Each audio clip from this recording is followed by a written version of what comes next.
อ่านคำสั่งของศาลรัฐธรรมนูญแล้วนะครับท่านธนากร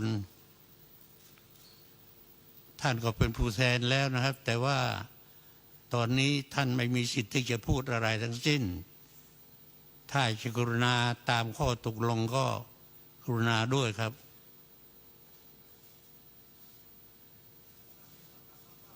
ครับเชิญครับเชิญครับ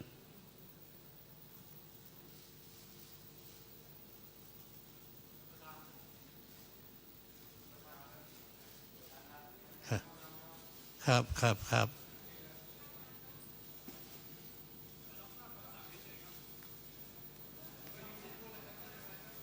ับเดี๋ยว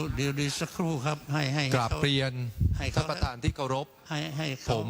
ธนาธรจึงรุ่งเรืองกิจสมาชิกสภาผู้แทนราษฎรพรรคอนาคตใหม่คุณธนากรครับขอประธานอภัยด้วยครับคือผมขอเนื่องจากคำสั่งศาลเนี่ยเขาไม่ให้ท่าน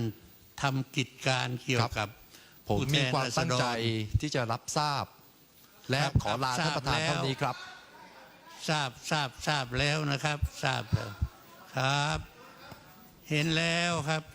ให้ผมได้พูดกับคุณธนากรสักนิดหนึ่งครับ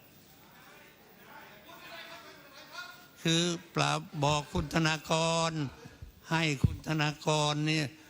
ไม่ปฏิบัติหน้าที่ตามคำสั่งศาลก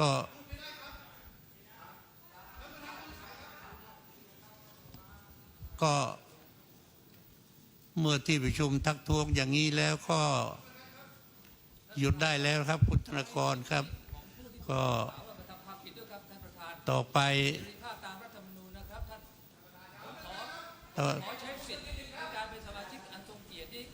ต่อไปก็ผมจะดำเนินการให้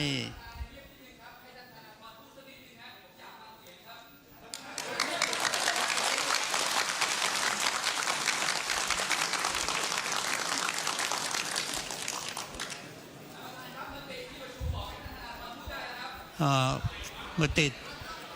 ที่ประชุมนี้ไม่มีสิทธิ์ที่จะ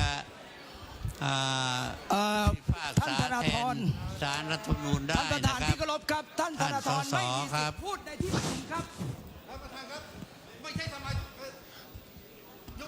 ท่านประธานครับผมธนาธรจึงรุ่งเรืองกิจ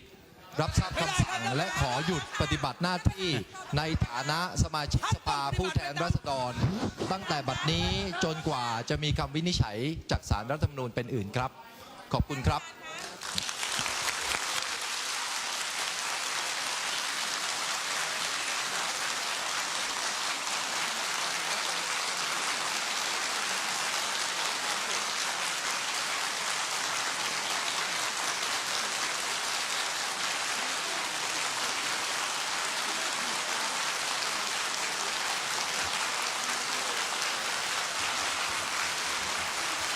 พอแล้วครับคือที่นี่ไม่ใช่โรงละครเป็นที่สภานะครับหยุดได้ครับ